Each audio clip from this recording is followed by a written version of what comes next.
সুপ্রিয় বন্ধুরা, আসসালামু আলাইকুম। ভিডিওটি যারা দেখছেন, এই ভিডিওটি একটি গুরুত্বপূর্ণ ভিডিও হতে যাচ্ছে।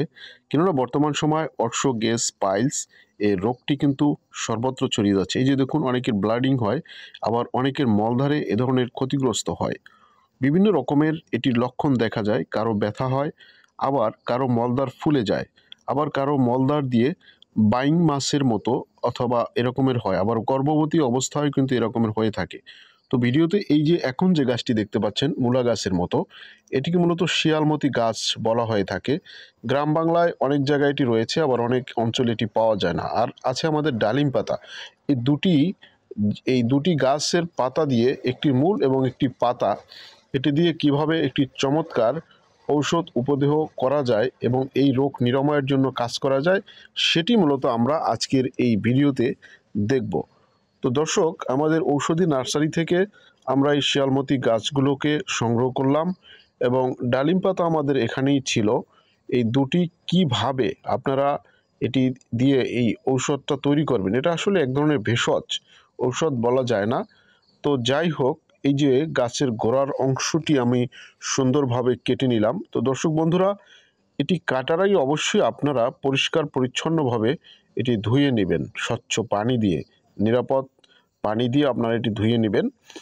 তো এরপরে দেখুন, একটি একটি করে 5টি শিকড়, শিকড় বলতে গোড়ার অংশটুকু, অর্থাৎ যতটুকু মাটির মধ্যে থাকে, আপনারা দেখুন। এরপরে আমি এটিকে নিলাম, আস্তে করে এটি নিয়ে নিলাম। এই যে আমি আপনাদেরকে দেখাচ্ছি। তো দর্শক, ধাপে ধাপে আপনারা দেখতে থাকুন, কেননা এটি যদি আপনারা ভালোভাবে দেখেন, তাহলে বাসাবাড়িতে কিন্তু আপনারা এইভাবে করতে পারবেন। যদিও আমাদের এছাড়াও আরও কিছু ঔষধ রয়েছে, আরও কিছু ভেষজ পাউডার রয়েছে, সেগুলো এর সাথে খেতে হয়। তবে এটি দিয়ে আপনি প্রাথমিক চিকিৎসাটা নিতে পারেন। আর ভেষজ পাউডারটি যদি আপনার সাথে কেউ নিতে চান, তাহলে সেটার কার্যকারিতা আরও দ্রুত হবে এবং খুবই ভালোভাবে হবে। আমরা 1 মাসের জন্য একটি পাউডার দিয়ে থাকি। তো যাই হোক, সেটা আমরা কিভাবে নিতে পারবেন সেটা বলবো। এখন মূলত দেখাচ্ছি। এই যে দেখুন, আমি ডালিম পাতাগুলোকে ধাপে ধাপে পর্যায়ক্রমে এই যে শিয়ালমতি গাছের শিকড় নিলাম, সেই একই সম পরিমাণের আপনার ডালিম পাতাগুলো এখানে আমরা যুক্ত করতেছি। এই যে আমরা দেখাচ্ছি যে কিভাবে এটিকে থেতলে নেবেন, অর্থাৎ এটা কিন্তু থেতলে নিতে হবে। অর্থাৎ কেউ এটাকে হাম্বল দিয়ে থেতলে নিতে পারেন, অথবা কারো বাসায় যদি ব্লেন্ডার থাকে ব্লেন্ড করতে পারেন। মূল কথা হলো এই দুইটা গাছের থেকে মানে রসটাকে আপনার বের করতে হবে।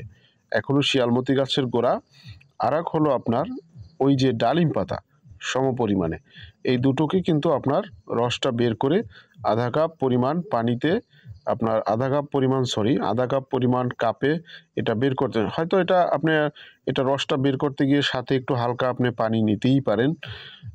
তো এইভাবে আপনারা কাজটি করবেন।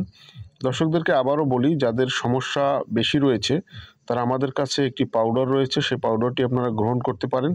আমরা দেশের সর্বত্র কুরিয়ারে পাঠিয়ে থাকি। হয়তো বা পাঠানোর আগে আমরা শুধু সামান্য পার্সেল খরচটা বন্ধুরা আগে নিয়ে থাকি। আর ঔষধের মূল্যটা আসলে নির্ধারণ করা হয় সমস্যা অনুযায়ী। হ্যাঁ, আপনাদের এই যে দেখুন, আমাদের কিছু ঔষধি মূল্যবান গাছগাছরা দিয়ে এই পাউডারটি তৈরি করে থাকি। এভাবে ভেষজ দিয়েই মূলত আমরা এটি করি। এটার কোনো পার্শ্ব প্রতিক্রিয়া বা কোনো ক্ষতির কোনো লক্ষণ নেই। এভাবে আপনি হাফ গ্লাস পানি নেবেন এবং এই পাউডার থেকে, এটি কিন্তু আমাদের করা পাউডার। এটি কিন্তু শিয়ালমতি গাছ, এটির সাথে শিয়ালমতি গাছ সহ বিভিন্ন রকমের গাছ এটির সাথে আছে। তো পাউডারটি আপনারা এভাবে গুলে নেবেন সকাল বিকাল খালি পেটে। এটি যদি কেউ সেবন করতে পারেন, আলহামদুলিল্লাহ, আমরা আমাদের রোগীদেরকে যেইভাবে দিয়েছি এবং যেইভাবে তাদের কাছ থেকে সুসংবাদ পাচ্ছি, তারা এটি খেয়ে উপকার পাচ্ছে। তো দেশের সর্বত্র আপনারা নিতে পারেন। আসসালামু আলাইকুম, ভালো থাকবেন।